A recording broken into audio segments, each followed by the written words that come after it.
Yalğız kişilik namoyishdagi ochiq parang. Avtori Anvar Ahmad. Eskartish. Men aslida bu parangni yezish xiyolim yo'q edi. Keyincha o'ylab baqsam, biz yashayotgan davlat xalqlarining bizga bo'lgan qarashi, mustaqillik kurashimizga tutgan pozitsiyasi qatorliq taraflarda ularning hislarini bilib turganimiz yaxshi deb o'yladim.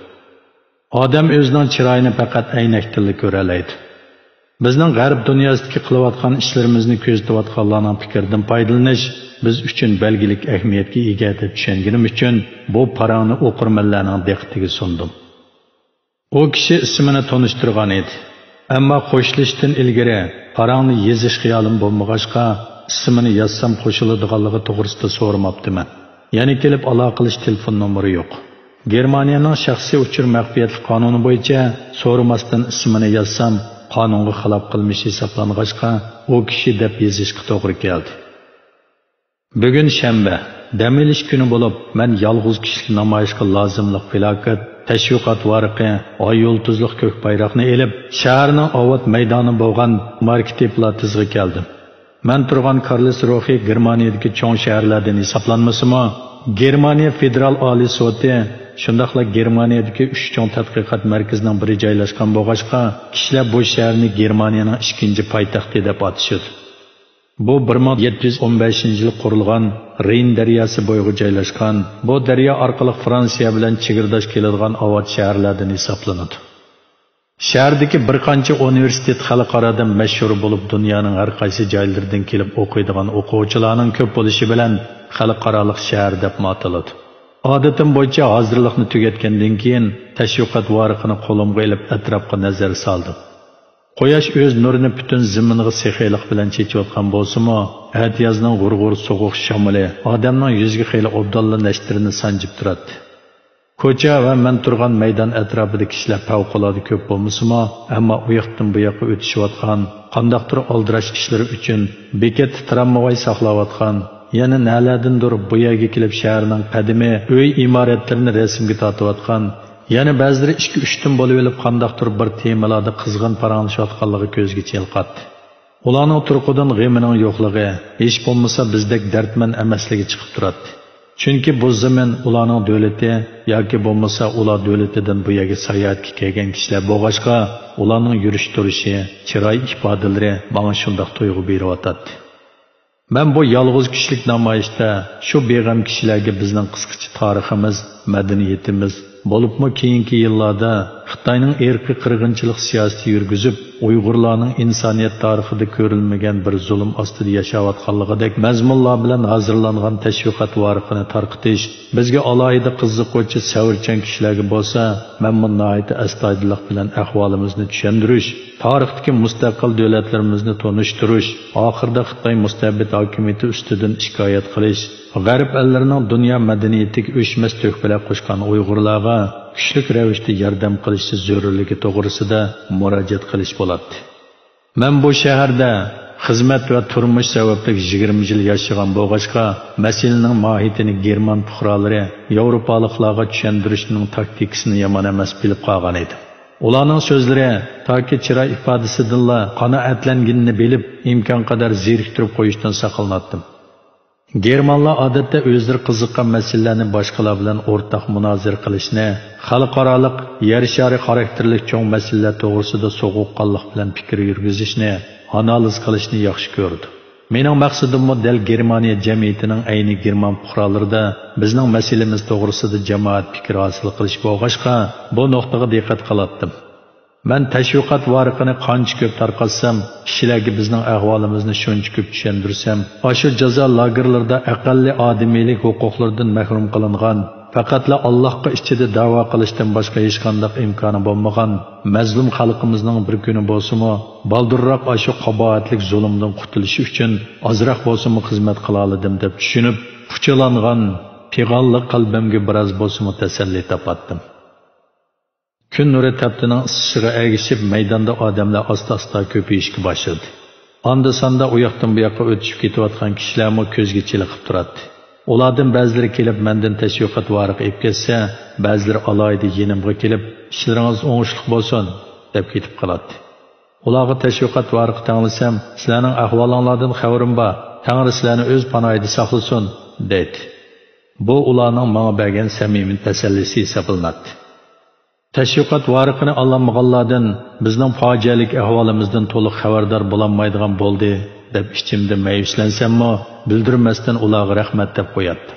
Shu tariqada men 10 kishiga tashviqot varaqi tarqitib, 7-8 kishining menga bergan tasallisi bilan bahorning oxirgi g'urg'ur shamolida bir xilda yelpinib, atrofdagi kishilarning ixtiyorsiz diqqatini tortayotgan Sharq Turkiston davlatimizning simvoli, xalqimning g'ururi, iftixori bo'lgan oy yulduzlik ko'k bayrog'imning javlon qilishiga zo'qlanib, maydonda turg'unimga bir soatdan ishib ketganligini tuymayla qoptiman. Shaharlik hukumat binosining munoriga o'rnatilgan, 4 tarafdan ko'gili bo'ladigan, yiroqdilla ko'zga chiliqib turadigan yo'g'on soatning strilkasi vaqtning 11 dan chorak o'tganligini ko'rsatib turadi. Shu asnoda maydonning kun chiqish tarafidan ikki chaqli kichik so'mkini ko'tarib olgan, tambal, o'tir bo'y, yurish turishidan tipik germanlarga chiqib turadigan bir kishining men tarafga kulimsirginchi kelayotganligi ko'zimga chiliqdi. O kishi menga 2 qadam qolganda kulimsirab turib, "Atigaligingiz xayrlik bo'lsin" deginicha qo'lini menga uzatdi. Men javoban "Atigaligingiz xayrlik bo'lsin" deb javob bergach, samimiy qo'l elishib ko'rishib, salomlashdik. O kishi beshiga shapka kiyib olgan, bo'yniga yung sharpa yo'g'ib olgan, kalta yarishimli qisqa palto kiygan, qonshorliq, ko'zi ko'k, soqolini qisqa, ammo noiti yarishimliq yasagan, qo'yuq qoshliq, bo'yniga Nikon markali qimmatbaholik, ko'p iqtidorli foto kameradan ikkini isib olgan bo'lib, biri original fokusliq, yana biri o'zgarishchan fokusliq apparat edi. O kishining tashqi ko'rinishdan bu shaharda turmaydiganligi chiqib turadi. İçimde o kişi 57-58'lerge yaqinlashgan jurnal yoki gazetning muxbiri bo'lib, ziyorat yoki sayohat bilan bu shaharga kelganligini faraz qildi. Biz qisqa ammo qizg'in salom soatdan keyin o kishi o'zini menga tanishtirib, "Men Hanoverda turaman. Oqshom kelgan edim. Bu shaharning ko'rishga tegishli qadimiy iznolari ko'p. Yangiliklarmi ko'pkan. Atdigandan buyon xeyli aylandim. Men sayohat qilishni va uningdan xotir qoldirishni yaxshi ko'raman." deb men bilan xuddi konu tanishlardek so'zlab ketdi. Men o kishiga qo'limdagi tashviqot varaqadan birini sung'ach, "Siz Uyg'urni bilamsiz?" deb so'radim. O kishi kulimsirab turib, men sungan tashviqot varaqini qo'lga oldi va tashviqot varaqining oldi-keyniga bir qur ko'z yugurtib chiqqandan keyin javoban, "Men sizlar to'g'risida bir qism materiallarni ko'rgan" deb so'zlagach, uni purlishib ketmasin degandek qilib avaylab chaqliq somkasiga soldi va menga qarab, "Men sizning bayroq bilan qo'shib rasmni tortib olsam bo'lamdi?" deb menga qaradi. Men darhol "Bo'ladi" deb javob berdim. O kishi Nikon markali apparatining fokusini menga to'g'rilab rasmga tortishga boshladi. Kameraning zatorini bosganda chiqqan g'ij-g'ij ovozdan bu kameraning butun avtomatik yuqori tezlikda rasmga tortadiganligi bilinib turadi. O kishining rasm tortayotgandagi harakati mening vatandagi muxbirlik hayotimni eslatdi. O chog'larda men mexanik foto apparat ishlatdim. Ba'zi jiddiy ko'rinishlarni tortishda ko'p qiyinchilik bo'ladi. O kishi rasmga tortib bo'lgandan keyin menga rahmat degach, "Siz mush shaharda turamsiz? Qanchalik vaqt bo'ldi? Xizmatingiz bormi?" deb so'radi. Bu xildagi savol so'rash o'z irqiga o'xshamagan millatlardan so'riladigan German xalqining tipik odati edi. Yanchog'ingizdagi German kimligi bularni qiziqtirmaydi. Men Germaniya grajdani desangizmi, tashqi ko'rinishingiz ularga o'xshamaganlikdan, ular yanala nerdan keldingiz degan savolni sizdan so'rashni asdan chiqarmaydi.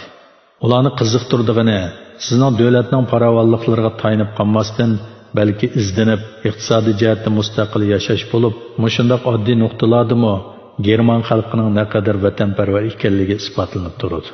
Ular Germaniya zaminidagi har bir giyoh, chimdim tuproqinimi o'z oilasining shaxsiy mulkidek muomala qilishga, qo'g'dashga odatlangan.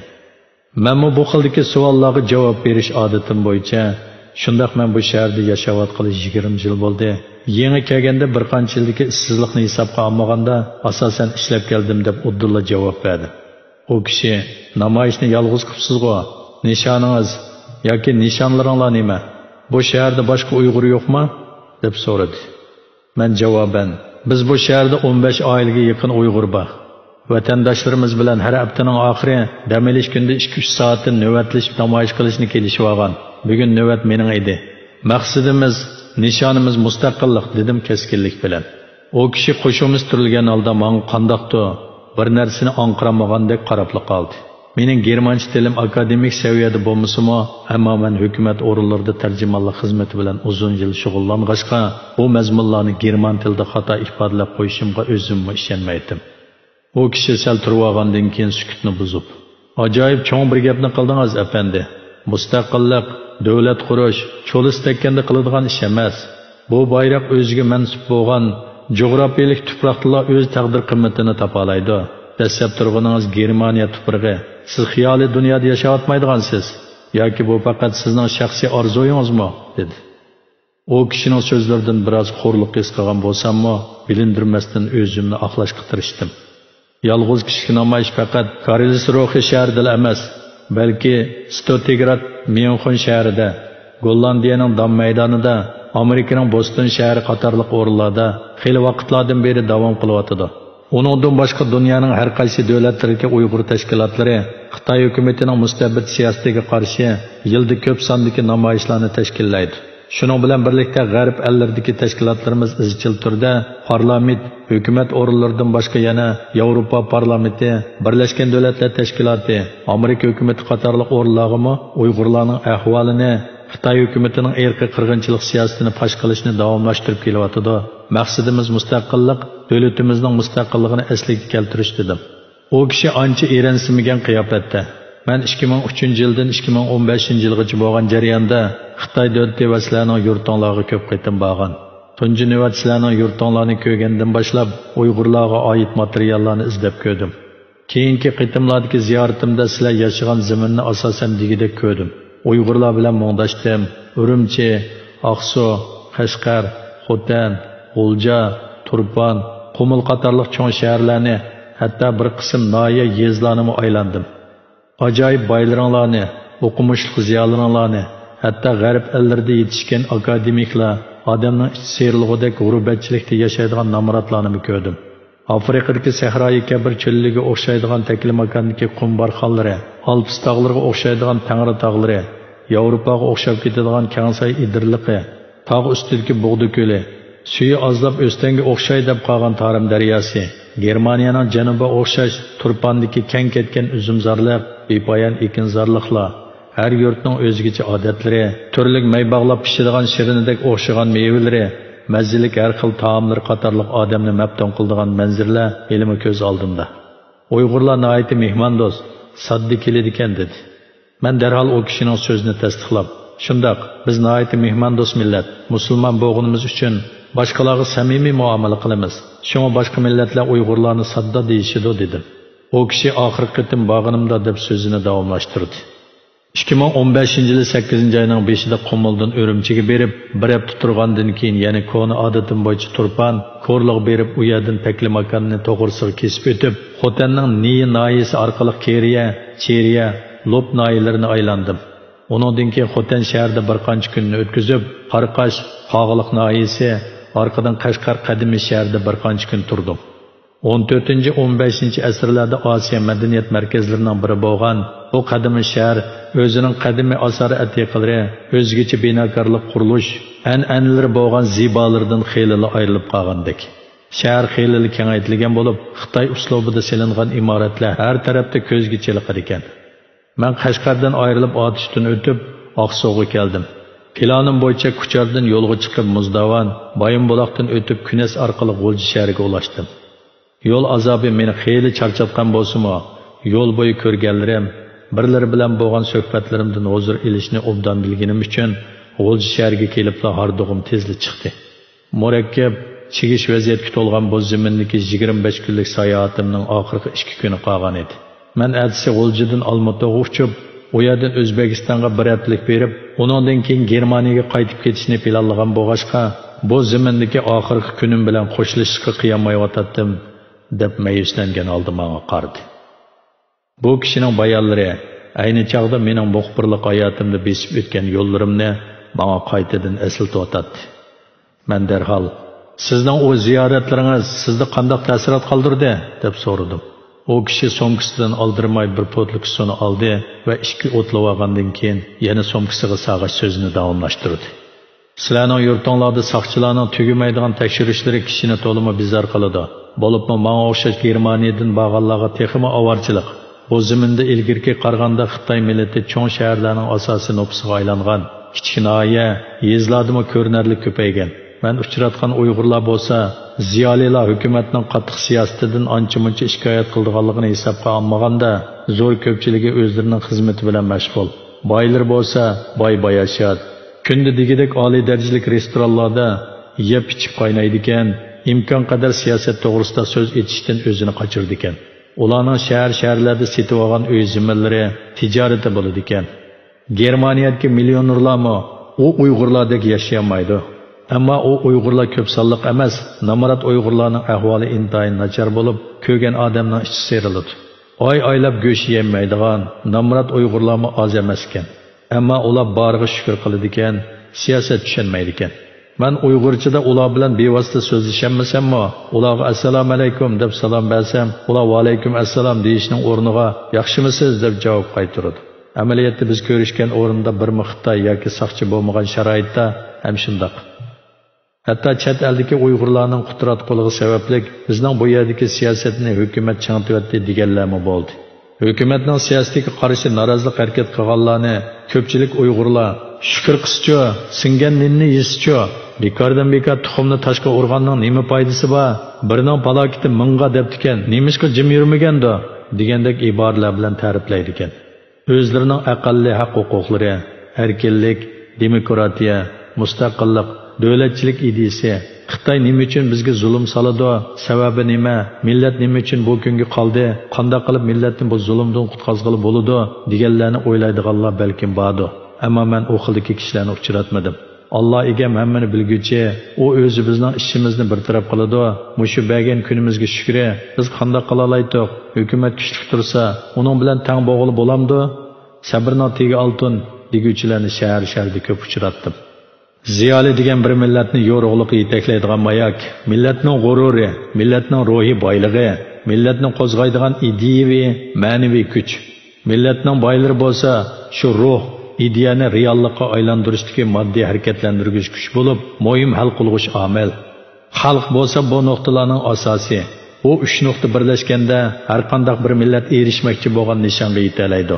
Men ko'rgan, suhbatlashgan Uyg'ur ziyolilarining o'z ustiga yuklangan burchi, zulmda yashayotgan bir millatning kelajagi to'g'risida izlanishning o'rniga aksicha o'z halakchiligi bilan bo'lib ketishi, Uyg'ur boylarining hashamatli shaxsiy turmushga berilib, millatning istiqboli to'g'risida o'ylanishga vaqt ajratmasligi, millatning taqdirini o'zidan ayirib qarashi, ajdodlarining jangovar, kurashgan ro'yini yo'qotmagan oilalarda o'sib yetilgan noit oz sondagi Uyg'urlar qo'ldan keladigan barliq vositalar bilan kurashgan ro'yini yo'qotmagan oilalarda o'sib yetilgan noit oz sondagi Uyg'urlar qo'ldan keladigan barliq vositalar bilan millat uchun boturlarcha sakrab o'tirg'i tushsa, aziz hayotini qurbon qilsa, avom xalq ularni qahramon deb yod etish, faxrlanish tuyg'usida bo'lishning o'rniga aksicha yuqorqi ifodalar bilan ta'riflashi meni to'limi afsuslantirdi.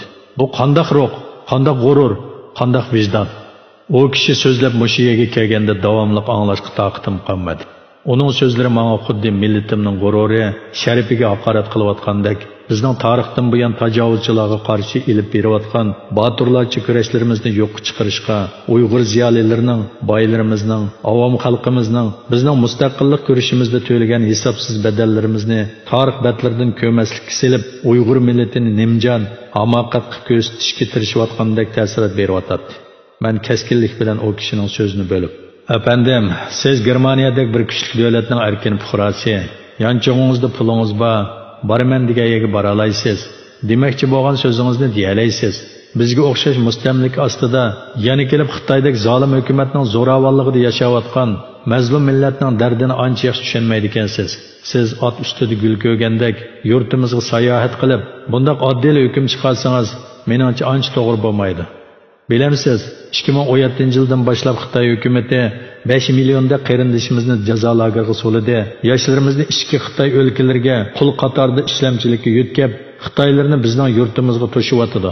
Jazo lagerlaridagi qarindoshlarimiz bo'lsa, bu dunyoda tirik turib, do'zax kabi azob chekyotdi. Sirtkilarni usti uchi qafasda yashamoqda. Millatimizning putqo'li kishanlangan, ovozi bo'g'ilgan holatda ziyolilarimiz boylarimiz, diniy o'limalarımızın hammasi jazo lagerida Uyg'ur bo'lishning o'zi bir jinoyat hisoblanyotdi.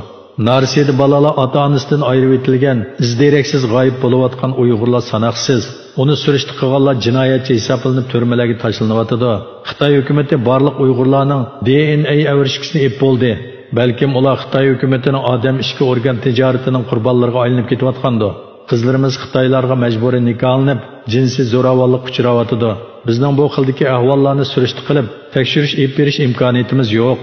Xitoy hukumati chet el axborot o'rinlari, hatto Birlashgan Davlatlar Tashkiloti Kishilik huquq komiteti, Yevropa parlamenti qatorliq xalqaro organlarning mustaqil tekshirish ep berishiga izchil yo'l qo'ymadi.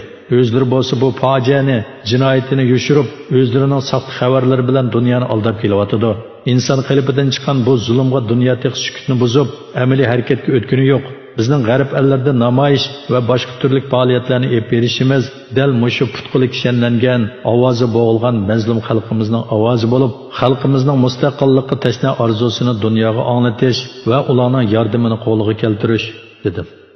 Bu so'zlarni davatgan chig'imda o kishining bayonlariga bo'lgan noroziligimdan chiroyim achchig'lanish tusi olgan bo'lsa kerak. O kishi muloyimlik bilan so'zimga ulabla: "Kechiring apandim, men faqat ko'rgan his qilganlarimni o'tirg'a qo'ydim. Mening bu qarashlarimning butunlay to'g'ri bo'lishi notayin. Ammo shu nuqta aniqki, Xitoy hukumati xuddi rivoyat cho'chaklarda aytilgandek Uyg'urlarni hap qilib bugungi holatga tushirib qo'ygan emas" deb qo'li soatiga bir qarab olgandan keyin qo'yib qoshlarini turgunicha yana so'zlashga boshladi. Dunyo 18-asrning oxirlaridan boshlab 19-asrning o'rtalariga qadar kurashgan dono millatlar o'zining mustaqil davlatini kurash yoki mustamlika holatiga xotima berib, o'z erkinligini qo'lga olish davrini beshidan kechirdi. G'arb ellerini markaz qilgan demokratiya va erkinlik qimmat qarashi paydin-pay kengayishga, insonlarning qarashi ilishiga erishishga boshladi. Buning uchun millionlarcha odam aziz jonlarini qurbon qilgan bo'lsa, yana millionlarcha odamning oilalari xonavayron bo'ldi. Sanoqsiz boylarning hisobsiz mol-mulki sarf qilindi. Bu badallar insoniyat tarixining o'chmas iznolaridir. Demoqchimanki, nihoyat zo'r badal bilan nurg'un millat, qavm va bir to'pluq o'zlarining mustaqil davlatiga ega bo'lib, erkinlikka, hurlikka erishdi. Ularni haqiqiy kurashchan, jasur, jafokash millatlar desak bo'ladi. Dunyodagi demokratik iqlimning kuchayishiga ergishib, demokratik to'lqinning ta'sirida bir qism talaylik millatlar va qavm yuqorqidek zo'r badal to'lamagan bo'lsa-mu, ular mustaqillikka erishdi. Ya'ni Baltiq dengiz bo'yidagi davlatlar bo'lib, ular Yugoslaviya parchalanib barliq kelgan Sharqiy Yevropadagi davlatlardan iborat.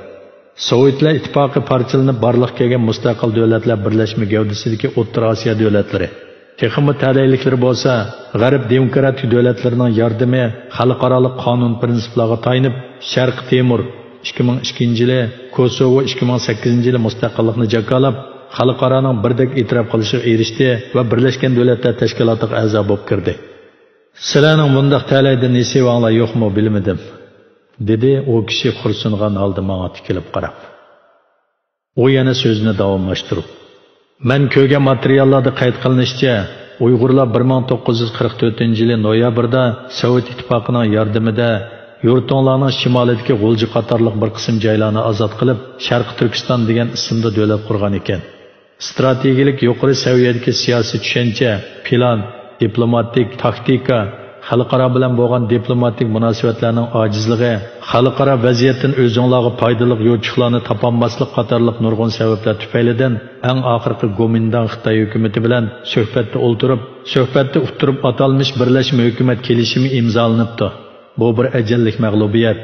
U kelishimga keyin kommunist Xitoy hukumati varislik qilgan ekan. Kommunist Xitoy hukumati sizlarga nurg'un va'dalarni berib o'zlariga ishontirgan. Ular zimininglarga kirib olgandan keyin dastlabda sizlarning harbiy qo'shininglarni tarqoqlashtirgan. Sizlar buningga sukut qilgan. Bir davlatning armiyasi bo'lmasa, u davlatning mavjudligini qanday saqlab qolg'ili bo'ladi? Qanday qilib siyosiy kimlik, kapolatga ega bo'ladi? Siyosiy kimlik bo'lmasa, shu tuproqdagi fuqarolarning iqtisodiy, madaniyat, diniy kimlikdan so'z etishga bo'lamdi? Bu kimliklar yo'q yerda insonning odamiylik kimligidan, haq-huquqlardan so'z etish mumkinmi? Mana bu bir davlat, bir millatning istiqboli uchun menimcha kechiruvsiz jinoyat hisoblanadi. Ular tadrijiy holda armiyani tarqoqlashtirib, biroz xotirjam his qilgandan keyin, sizlarning davlat qurilishi jarayonidagi bir qism ko'zga ko'ringan siyosiy, iqtisodiy, ijtimoiy, diniy yetakchilarni bir-birlab har xil tuhmatlar bilan ko'z oldinglarda etib o'tgan, turmalarga solab chirtib o'tgan, sizlar sukut qilgan. 1955 yili Xitoy hukumati eti ulug' Supersquruq avtonomiya viviskasini tutqizib qo'ysa, uni sukut ichida hozirgacha ko'tarib yuryapsizlar. 1960 yillarning boshlarida Xitoy Sovet munosabatlari buzilgan, yana kelib qisqa vaqt bo'lsa-mu partiya, armiya, hukumat huquqi berilgan chaqda o'zinglar uchun fursat izlamay sukut turibsizlar. Shu mezgilda hatto xalq askarlari nomida fuqarolargacha qurol tarqitib berilgan ekan-doq. 1966 yildan 1976 yilgacha bo'lgan Xitoydagi madaniyat zo'r inqilobiy qalayimqonchiliklarda o'zinglar uchun fursat izlamay, Xitoy hukumati bo'xtonlar bilan nupuzliq jamiyatning har qaysi qatlamlarida ta'sir kuchi bo'lgan nurg'un Uyg'urlarni o'ldirib, turmalarga solsa, sukut turibsizlar. 1980 yillarning 5idan boshlab Xitoy hukumati o'zini o'ngshash, iqtisodiy jihatda taraqqiy qilishga yo'zlanib, zamin ehtiyoji, boylik ehtiyoji sababli Xitoy fuqarolarini yurtinglarga to'kivatsa, sizlar sukut turibsizlar. Bir tiyim bermay, yer osti usti boylig'inglarni xohlagancha talon-taroj qilsa, sukut turibsizlar. 1990 yillardan boshlab Xitoy hukumati o'ziga yot bo'lgan sizlardek millatni assimilyatsiya qilish uchun ma'rifanglarni xitoylashtirish siyosatini yo'lga qo'ysa sukut turibsizlar. 2000 yildan boshlab Uyg'ur tili madaniyatini jamiyatdan siqib chiqarish siyosatini yo'lga qo'ysa sukut turibsizlar. O'zinglarni islom diniga e'tiqod qiladigan taqvodor musulmon deydi ekansizlar, ammo ibodat qiladigan masjidlarni chiqivatsa, Qur'on kitobinglarni samandek do'lib olib, o'tinning o'rnida ko'ydirvatsa, uningga sukut qiladi ekansizlar. 2019 yili 4-oyning 15-kuni Fransiyaning poytaxti Parijdagi Buvi Maryam cherkoviga o't ketdi. O't o'chirilayotgan bir qancha soat ichida u cherkovni remont qilish uchun iona qilingan pul 300 million yevro. 2 kun ichida iona qilingani 1 milliard yevroga yetganligini naq maydon televizor xabarlaridan ko'rib, bu faktga hammamiz shohid bo'ldik. 2010 yildan boshlab g'arb ellarining yordamida iqtisodiy jihatdan o'zini biroz o'ngshib olgan Xitoy hukumati O'rta Osiyo shuningdek dunyoga kengaymachilik qilish yomon g'arazida sizlardek zimin da'vosi qiladigan millatning mansini yuyish, Uyg'ur emas, balki Xitoycha so'zlaydigan yavash Xitoy fuqarolaridan qilib yetishtirish, changlashtirib tugutish siyosatini yo'lga qo'ydi. Qizlaringlarni Xitoylarga majburiy nikohlantirdi. Akademiklar, boylar va jamiyatda belgilik ta'sir kuchiga ega bo'lgan har soatdagi odamlarni yetishtirib, birlarini o'ldirib, birlarini turmalarga tashlasa, sizlar sukut turibsizlar. Ziyolilari, boylari her sahadaki cemiyet yetekçilerinden ayrılgan bir millet, sergisi yok pada, beşi yok yılanğa okşaydı. Mana hazırki vaziyette siz yukarıda degandek milyonlarca adam ceza lagerlarda azap çekip ötüptü. Milyonlarca aile xonavayron bo'pti. Sanoqsiz narsiydi ballar ota-onasizken, millatdan kelajak onlar bo'lgan yosh Uyg'ur qizlari Xitoylarga majburiy nikohlandikan. Ziyolilar martabasiz, boylar mulksiz, jamiyat yetakchilari nom atoqsiz, fuqarolar egichoqsiz holga tushib qolibdi. Men 72 yillik hayotimda sizlardek zulm chekkan, sizlardek xo'rliq ko'rgan boshqa bir millatni anglab boqmadim. Sizlarga bu sabr, chidamchanlik nereden keldi? Sizlar sababning hammasini Xitoy hukumatidan ko'ramsizlar? Bir millat mustaqillik, erkinlik uchun jon berib, kurash qilib nasl qurib tugab ketgan emas. Aksicha sukut turib tugab ketgan millatlar oz emas. Albatta buningda nurg'un sabablar, qiyin bo'lgan, ichki tashqi omillarning bo'lganligini chetga qo'ymayman. Sabablarni bahona qilsak, har kimning bu dunyoga kelib ketkichi bo'lgan jarayonda nurg'un qiyinchilik, o'ng'ishsizliklarga tugamas sabablarni ko'rsatishi mumkin. Buningdagi muhim masala o'zimizning ishini oldi bilan o'zimiz bosh tortmay qaysarlik va g'urur bilan bejo keltirishimiz kerak. Natijasini keyingi avlodlar tarix yakunlaydi.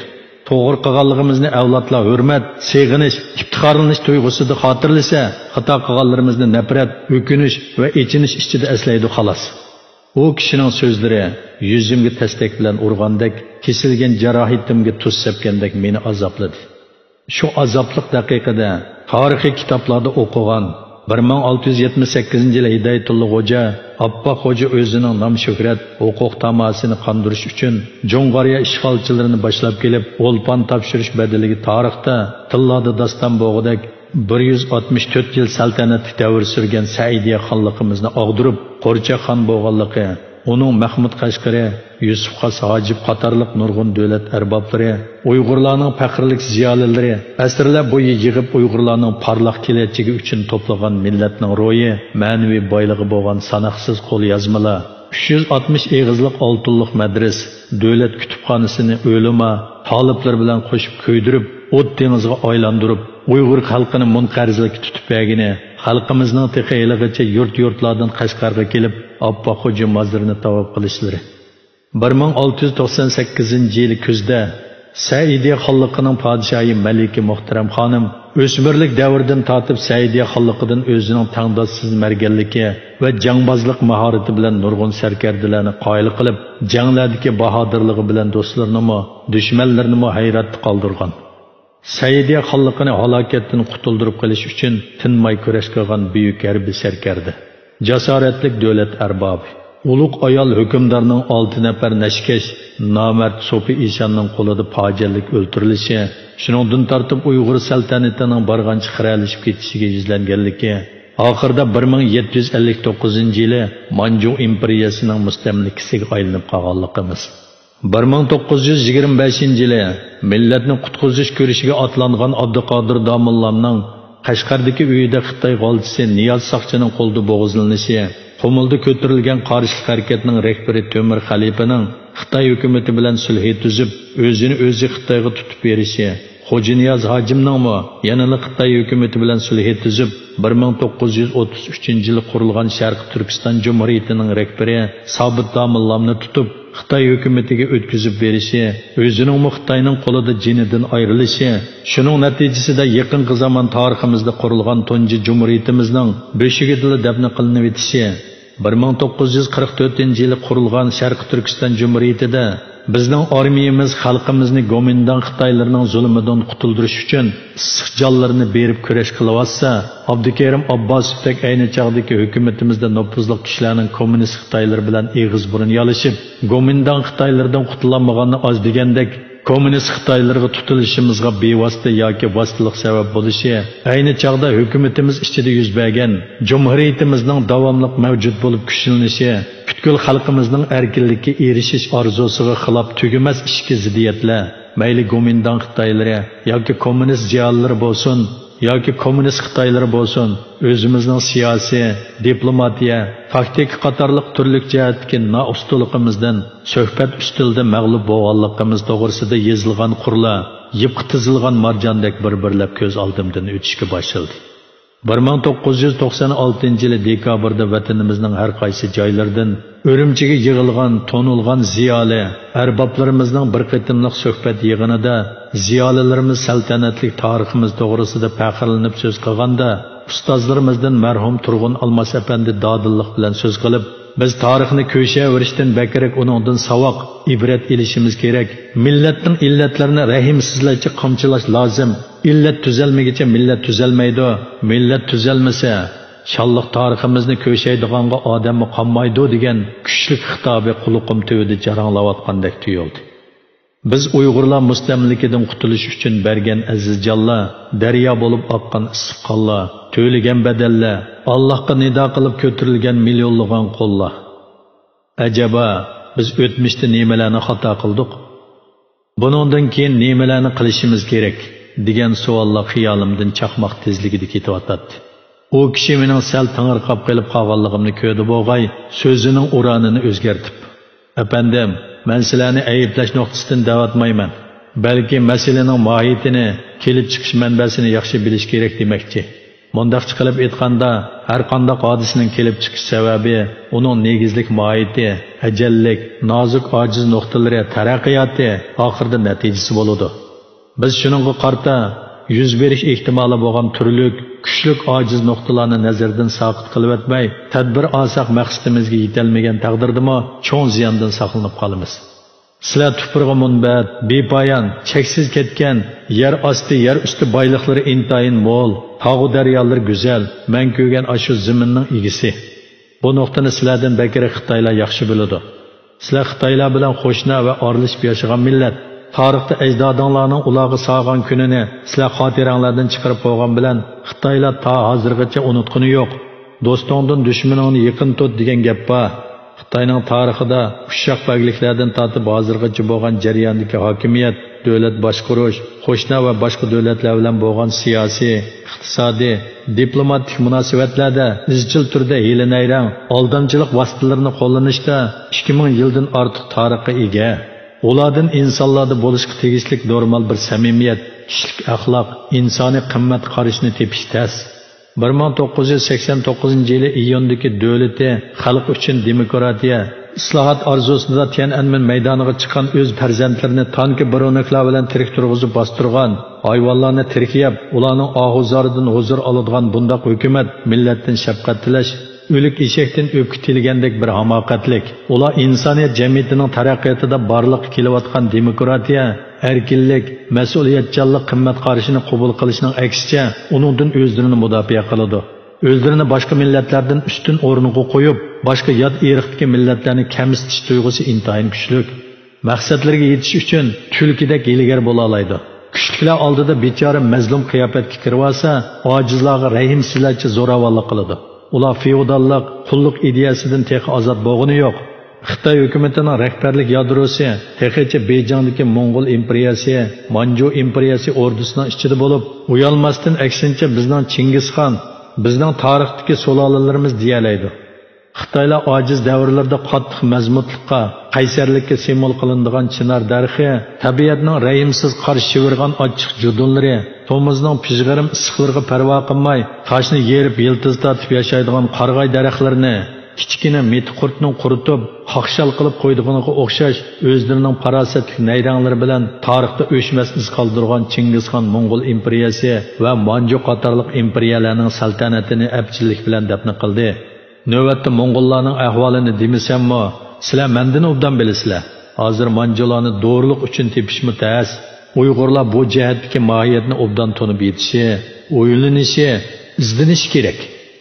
Davlat qurish nihoyatda zo'r, mislsiz badal talab qiladi. Davlatni tutib turish va boshqarish, uni xalqaro jamiyatning e'tirof qilishiga erishtirish, davlat fuqarolarini xotirjam, erkin, farovon sharoitga ega qilishda texmi shundoq. Sizlar yaxshi biladigan Tayvan taraqqiy qilgan davlatlar saviyasida bo'lib, kishi beshiga to'g'ri keladigan yillik daromadi $24,000 dan ortiq. Bir davlatda bo'lishga tegishli apparatlar to'liq bo'lishiga qaramay, davlat sifatida xalqaroning e'tirof qilishiga erishamay kelyotidi. Seprosning yillik kishi beshiga to'g'ri keladigan daromadimi $24,000 dan ortiq bo'lib, uning qismatimi Tayvanga o'xshash. Monaco bo'lsa 1989 yili 2-oyning 25-kuni Fransiyadan ayrilib, mustaqilligini jakalagan. Yer ko'lami orolda 2,2 kvadrat kilometr. 37,300 nüfusga ega kichik bir davlat bo'lishi qaramay, kishi beshiga to'g'ri keladigan yillik daromadi €30,000 dan ortiq. Fuqarolari bayashat xotirjam yashaydi. İnsanlar o'xshash yaratilgani bilan, ulardagi tirishchanlik o'xshash bo'lmag'achqa, natijasi ham farqli bo'ladi. İnsan qachon, qayerda tug'ilib, bu dunyodan qachon va qayerda qo'shilishadiganligini bilishga qodir emas. Biz tugamas tunugunni uzitib, bugun o'zimizga yuklangan vazifalarni o'rinlaymiz. Shundaqla tugamas ayatlarni kutib olamiz.